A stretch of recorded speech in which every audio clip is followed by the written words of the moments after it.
যেই সম্মান দেওয়া হয় কোরআনে হাফেজদেরকে সেই সম্মান দেওয়া হয় না। আমরা দাবি জানাই কোরআনে হাফেজদেরকে সর্বোচ্চ রাষ্ট্রীয় সম্মান দিতে হবে। রাজি আছো না নাই?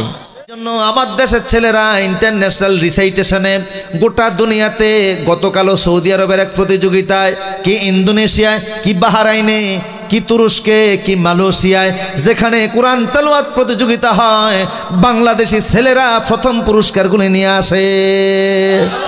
কিন্তু দুঃখ লাগে, ক্রিকেট খেলে সামান্য পুরস্কার নিয়ে দেশে আসলে এয়ারপোর্ট থেকে রাষ্ট্রীয় সম্মান দেওয়া হয়। কথা বলে ঠিক কিনা? ফুটবল খেলে যে কোনো ব্রোঞ্জ তো দূরের কথা, সামান্য সান্ত্বনা পুরস্কার নিয়ে আসলে যেই সম্মান দেওয়া হয় কোরআনে, আমরা দাবি জানাই কোরআনে হাফেজদেরকে সর্বোচ্চ রাষ্ট্রীয় সম্মান দিতে হবে। রাজি আছো না নাই? যদি সম্মান দেওয়া হয় আসমান থেকে বরকত নাজিল করবেন কে? আল্লাহ। আমার প্রিয় সুদীপ,